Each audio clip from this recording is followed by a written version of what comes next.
Guys, welcome back to another video. As you guys can see, got a little something on the dash. So this is a truck I checked out last week. I just had to get parts for it, and I already cleared most of the codes to try to get the guy back on the road, but this is what I got now. Intake knock sensor abnormal rated changed, and you see the knock sensor voltage below normal. So it had like 450 counts last time. This one pretty much, if you even go like, if you go to diagnosing abnormal rate of change, blah blah,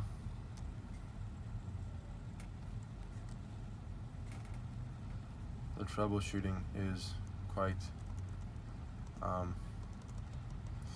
easy. So if it asks if any of these codes, any other codes are active,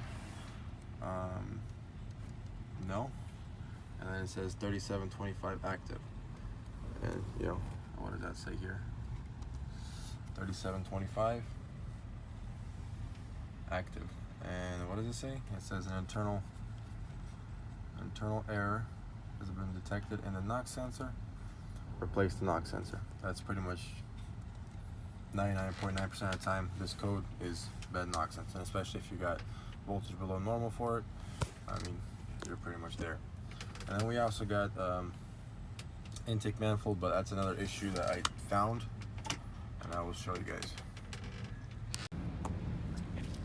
So I don't think I've ever mentioned one of these sensors in any of my videos, but this was I already kind of cleaned most of the stuff off last time I was here to get them through. I didn't want to install a new one because I don't know if the video can relay it, but it's got like wet, caked up soot on it. This sucker was like completely plugged. Like you couldn't even see through it. I just hit it off. I installed this one. I'm gonna be changing it right now, but as soon as I saw this, like I said, it has like a little wet, caked up soot on it.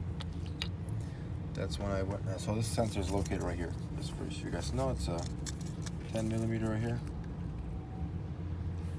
Then you put that little clamp, little, whatever you want to call that, on it. Pushes down, and the connector for it, and that sensor. That's when I went.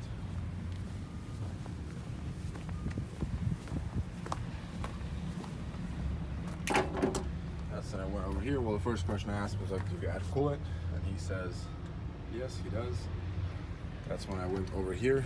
And these clamps usually always give out. I took this clamp off, and what do you know? It's wet under there. So now today, what we're going to be doing is replacing the EGR cooler. I'm going to be replacing that intake manifold sensor as well, and I usually recommend, replacing this, exhaust gas pressure sensors, and I clean this one. So that's what we're doing here today, and stay tuned as I'll be replacing it. And also, obviously, we'll be replacing a knock sensor. Alright, so here's what it looks like when it's off. This is where you usually check it. If it's leaking, got it off. Turbo, cooler's right there.